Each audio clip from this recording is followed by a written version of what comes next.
고린도 전후서는 분량이 꽤 많이 있습니다. 그러나 이 갈라디아서는 분량이 작음에도 불구하고 바울의 4대 서신으로 알려져 있는 것은 작은 서신이, 그러니까 분량은 작지만 매우 큰 목소리를 내고 있는 서신이다라고 하는 것을 알 수 있겠죠. 갈라디아서의 별칭은 로마서의 축소판이라고 하는 별칭이 있습니다. 그러니까 로마서의 내용을 갈라디아서에 마치 축소해 놓은 것처럼, 그래서 로마서와 갈라디아서의 중심 주제는 이신득의, 믿음으로의 구원을 강조하게 됩니다.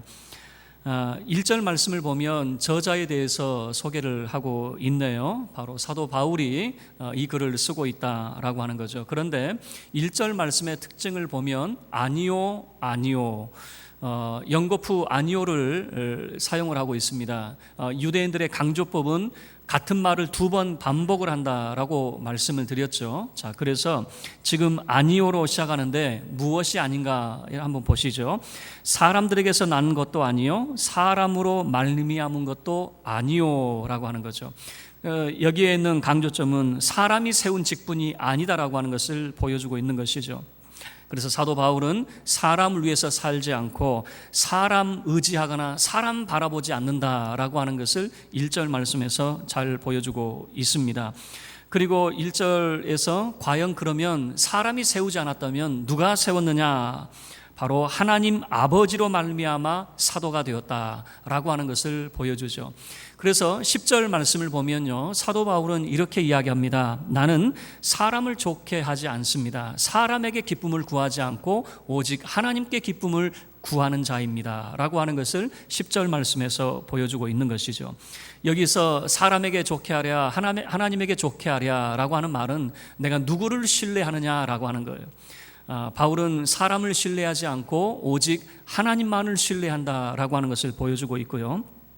나는 사람들에게 기쁨을 구하지 않는다라고 하는 것을 보여줍니다. 여기서 기쁨을 구한다라고 하는 것은 사람의 환심을 살려고 하지 않았다라고 하는 것이죠. 그는 10절 하반절을 보면 그는 명백하게 이렇게 말합니다. 내가 만약에 사람을 기쁘게 하려고 했다면 나는 그리스도의 종이 아니다 라고 하는 거죠.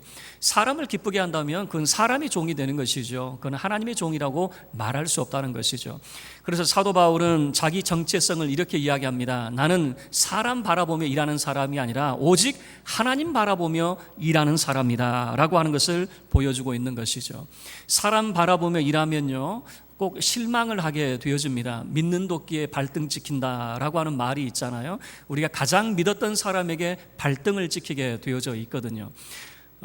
우리 성도들도 보면은 이제 그런 이야기 하는 분이 많이 있어요. 내가 주의 일 하다가 사람에게 상처받았습니다 라고 하는 분들이 많이 있어요. 여러분, 사람에게 상처받으면 그 다음 단계는 뭐냐면 사람에게 상처받고 사람 안 보려다가 하나님도 안 보이게 된다는 사실이에요. 그래서 여러분 늘 기억을 하시기를 바랍니다. 나의 정체성이 무엇이냐? 나의 정체성은 하나님이 내게 직분을 맡기셨다라고 하는 이 정체성을 가지고 살아야 됩니다.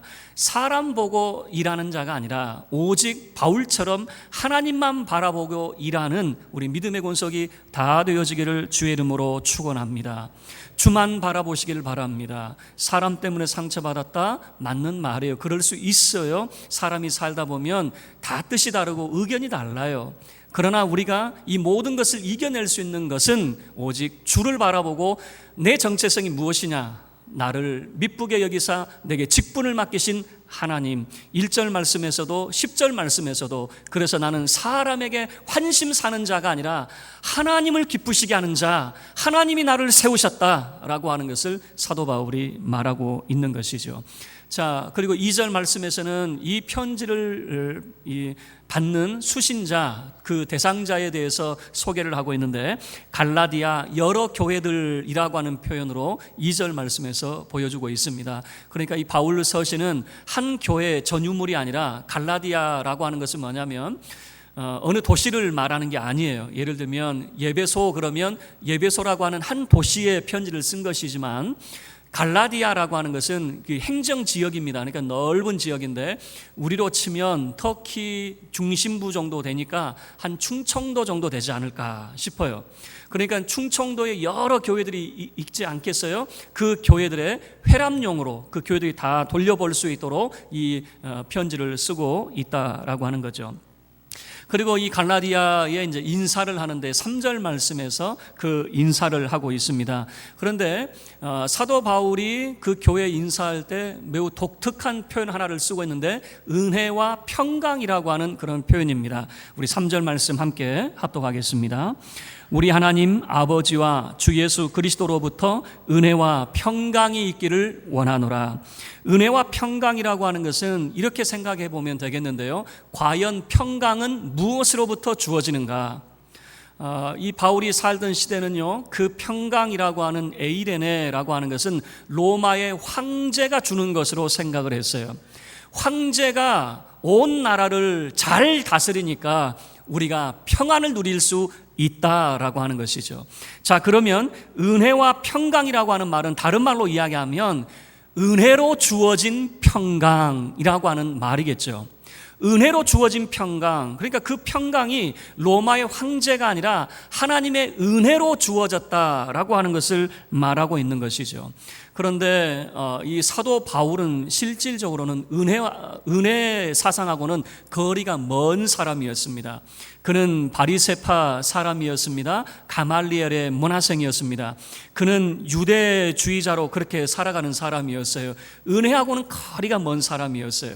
은혜가 필요한 사람은 어떤 사람이냐? 예수님께서 정하신, 예전에 우리 함께 나눴죠. 예수님께서 이 바리새인 그 지도자의 집에 들어가서 식사하실 때 참 귀족들만 그 자리에서 지금 식사를 할 때 예수님께서 주인장을 불러다가 하는 이야기가 차라리 이런 사람들을 초대를 하지 그랬습니까? 라고 하는 말씀을 하셨어요. 그러면 그 사람들이 어떤 사람이냐? 가난한 자들, 몸 불편한 자들, 맹인들. 여러분, 이 가난한 사람들이라고 하는 이 사람들이 어떤 사람이냐면 은혜가 필요한 사람들이에요. 자기 힘으로는 살 수 없고 다른 사람의 도움을 받아야 살 수 있는 은혜 아니면 살 수 없는 사람들. 그런데 바울은 은혜와 거리가 멀다고 이야기했잖아요. 그 당시에 바리새인들은요, 부자들이었습니다. 이 사람들은 돈을 밝히는 사람들이었어요. 그렇기 때문에 은혜하고는 거리가 먼 사람들이었어요. 이 사람들은 율법을 준수하고 우리가 그렇게 열심히 살아가면 그렇게 내가 자기 의를 통해서 구원을 얻는 것이지, 은혜로 살아간다고? 은혜로 살아가는 사람은 구원 못 받는 사람, 이렇게 정해놨거든요. 은혜로 살아가는 사람은 그 가난한 사람들, 병든 사람들, 그리고 정말 이 세리 이런 창녀, 이런 사람들, 은혜로 살아가는 사람들은 다 구원받지 못하는 사람이라고 생각을 했어요. 자기 의와 자기 열심이 없는 사람들은 구원 밖에 있는 사람이라고 생각했단 말이에요. 그래서 바울의 삶이 어떻습니까? 바울의 삶은요, 은혜를 가로막는 자의 삶이었거든요. 은혜를 가로막는 자의 삶이었다는 것은 복음이 무엇을 말하고 있냐면 은혜의 복음을 선언을 하게 되거든요. 하나님의 은혜로 모든 믿는 자에게 구원을 베푸시는 그 하나님의 은혜를 선포하는 것이 바로 복음입니다. 그래서 이 은혜의 복음을 가로막고 이 은혜의 복음이 퍼지지 못하게 만든 사람이 바로 이 바울이었어요.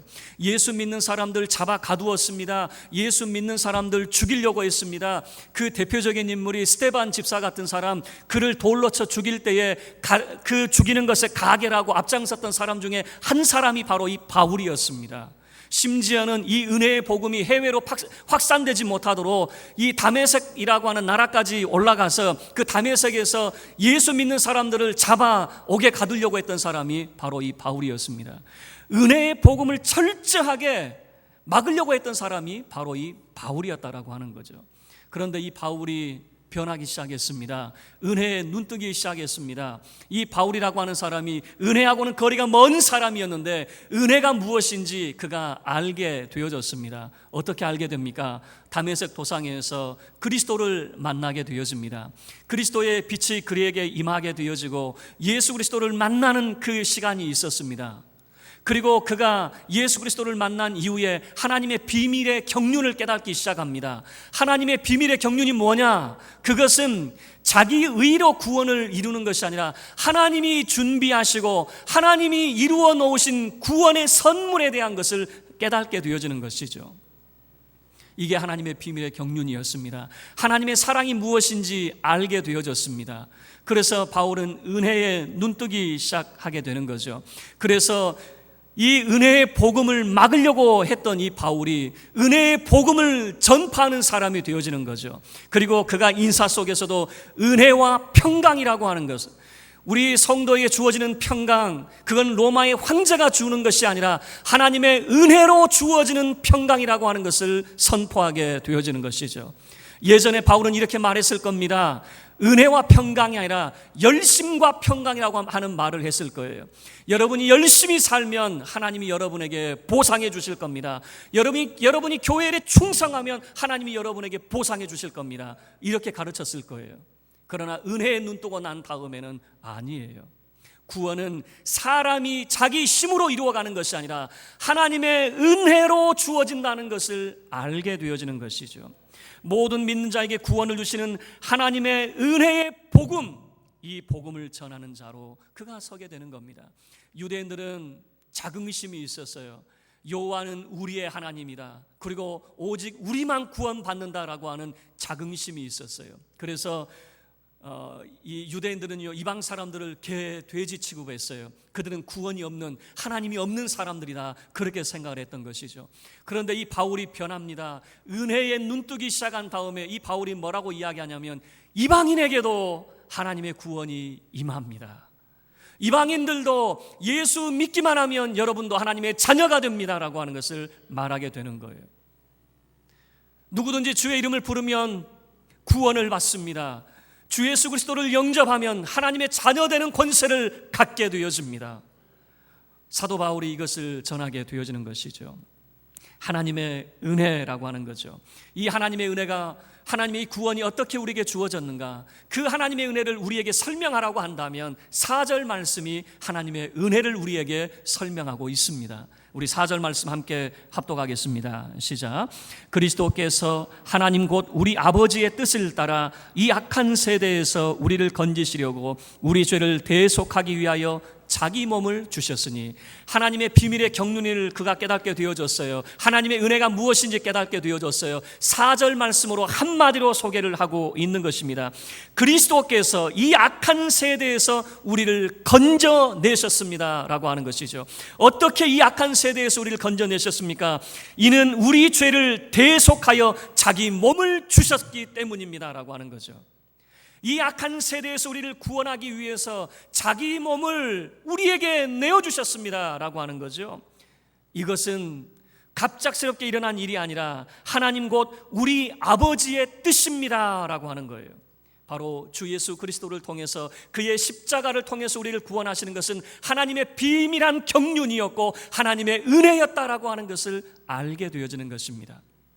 그래서 바울은 은혜에 눈뜨게 되어지고, 그래서 바울이 말하는 것은요, 이 바울의 사상 가운데 두 가지 단어가 계속해서 강조가 됩니다.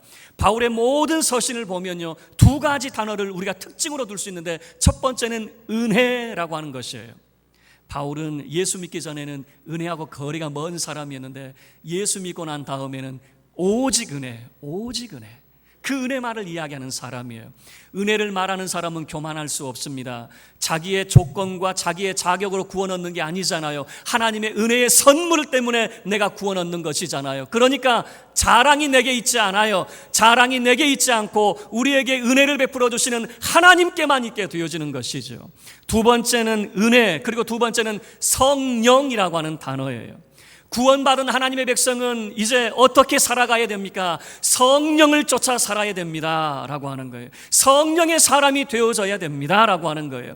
우리가 하나님 말씀을 따라 살 수 없다고요? 천만의 말씀입니다. 성령께서 우리 가운데 거하시면 우리는 하나님 말씀의 순종의 삶을 살 수 있습니다. 우리가 변화된 자의 삶을 살 수 있습니다. 그리스도 예수 안에 있는 자에게는 이제는 결코 정죄함이 없기 때문에 우리가 예수 안에서 새로운 피조물이 되어 하나님의 뜻을 따라 살 수 있게 되는 것이죠. 자, 이렇게 인사를 하고 났는데 6절 말씀부터 보면요, 우리가 말씀을 드렸어요. 이 갈라디아서 전체는 이신득이 믿음으로의 구원에 대한 이야기라고 말씀을 드렸어요.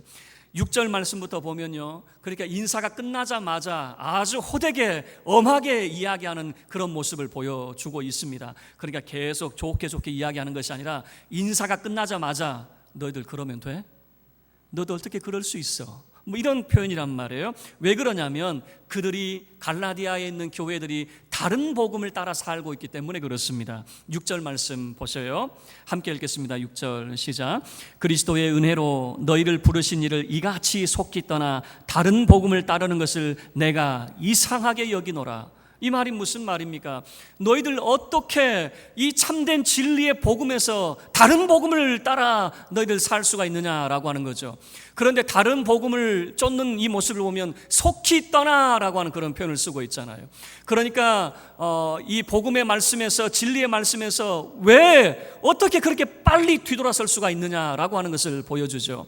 이 속히 떠나라고 하는 이 말은요, 구약에서도 한번 등장이 됩니다. 어느 대목이냐면은 출애굽기 내용을 보면요, 이스라엘 공동체가 시내산에 머물면서 모세가 40일 동안 하나님 말씀 받으러 시내산 꼭대기에 올라갑니다. 그런데 산 아래에서는 모세가 내려오지 않으니까 모세가 죽은 줄만 알고 금송아지 만들어 놓고 그 금송아지 앞에서 뛰놀면서 이 금송아지가 우리를 애굽에서 우리를 인도하여 낸 여호와다 그랬어요.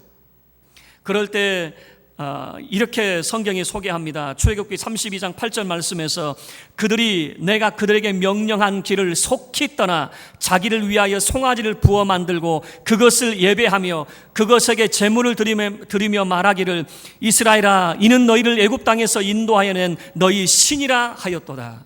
하나님께서 뭐라고 말씀하시냐면 어쩌면 너희들 이렇게 빨리 떠날 수 있느냐라고 하는 것이죠.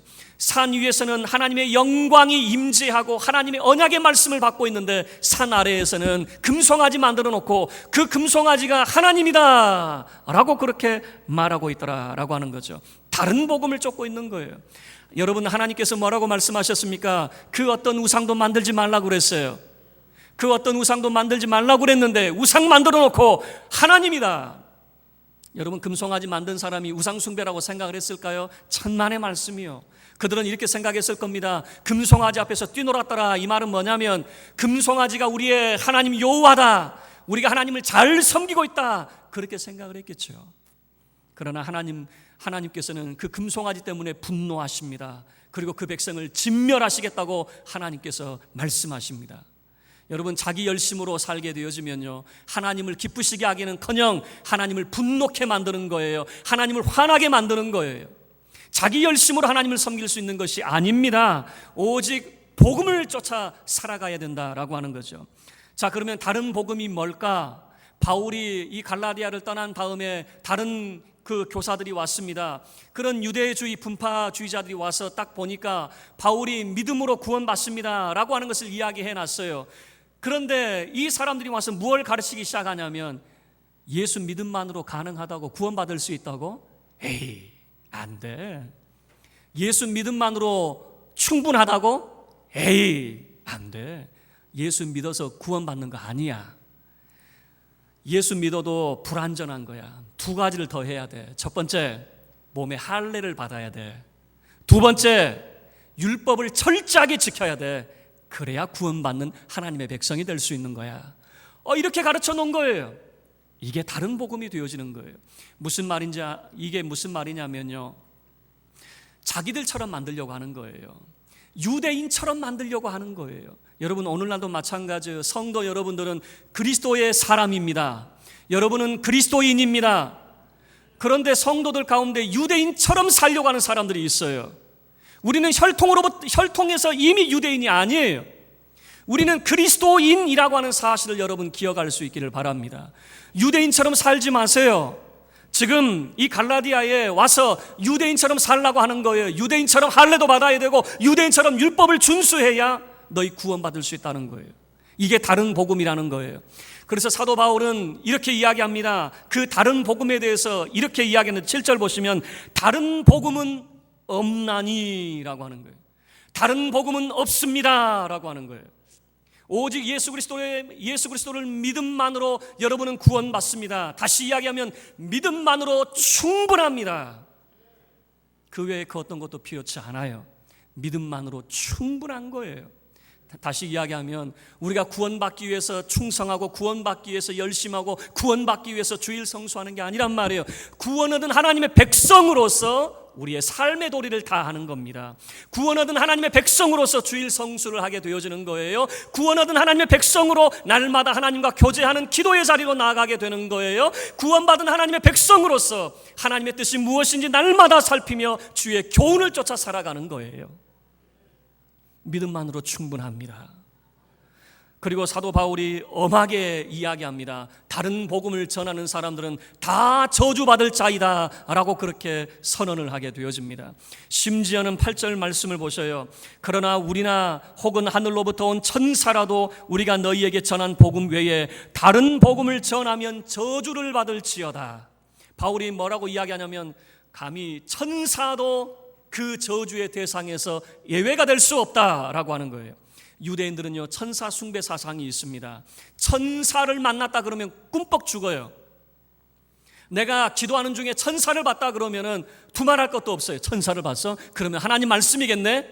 꿈뻑 죽었단 말이에요. 그런데 사도 바울은 천사가 말한다 할지라도 다른 복음을 말하면, 예수 외에 다른 이야기하면 다 저주받을 자이다라고 하는 거예요. 이 말은 무슨 말일까요? 천사도 저주의 대상에서 예외가 될 수 없다라고 하는 것은 그 어떤 사람도, 천사도 저주의 대상이 되어진다면 그 어떤 사람도 다른 복음을 말하면 저주받을 자이다라고 하는 거예요. 목사도 예외일 수 없어요. 성도도 예외일 수 없어요. 오직 예수 그리스도를 믿음으로 구원, 이 외에 그 어떤 것도 전할 수 없다라고 하는 것을 엄하게 사도 바울이 말하게 되어지는 것이죠. 말씀을 마치도록 하겠습니다. 다른 복음은 없습니다. 오직 예수 그리스도를 믿음만으로 구원을 받게 되어집니다. 예수 그리스도를 믿는 그 믿음만으로 충분합니다. 그 믿음이 뭔지 아세요? 그 구원이 뭔지 아세요? 그것은 하나님의 은혜이기 때문에 그렇습니다. 내 힘으로 얻어낸 구원이 아니라 하나님의 은혜로 주어진 구원이기 때문에 여러분, 하나님의 은혜가 무엇인지 알게 되어지기를 바랍니다. 우리의 신앙의 첫 출발은 하나님의 은혜가 무엇인지 눈 뜨는 것에서부터 신앙의 첫 출발이 되어지는 거예요. 많이 안다고 여러분 구원 얻는 그거 아니에요. 우리가 교회에 많이 헌신하면 구원 얻는다, 그거 아니에요. 하나님의 은혜에 눈 떠야 됩니다. 하나님의 은혜에. 사도 바울은 평생 은혜하고 거리가 먼 사람이었어요. 하나님의 은혜가 필요한 사람은 가난한 사람들, 병든 사람들, 정말 자기 힘과 자기 의로는 살아갈 수 없는 사람들, 그런 사람들이나 은혜를 이야기하고 은혜 타령하는 거지. 나 같은 사람은 은혜 필요 없어. 내가 열심히 살 수 있는데. 그런데 예수 만나니까 어떻게 됩니까? 웬 은혜예요? 웬 사랑입니까? 그 은혜 아니면 내가 살 수 없는 존재라고 하는 것을, 그 은혜 아니면 내가 구원받을 수 없는 존재라고 하는 것을 예수 만나고 난 다음에야 알게 되어졌다, 그 말이에요. 저와 여러분은 그 하나님의 은혜로 살아가는, 하나님의 은혜와 평강을 누리는 여러분의 삶, 그리고 오직 다른 복음은 없음을 고백하는, 믿음만으로 충분합니다라고 하는 것을 고백하는 저와 여러분의 삶이 되어지기를 주의 이름으로 축원합니다. 다 같이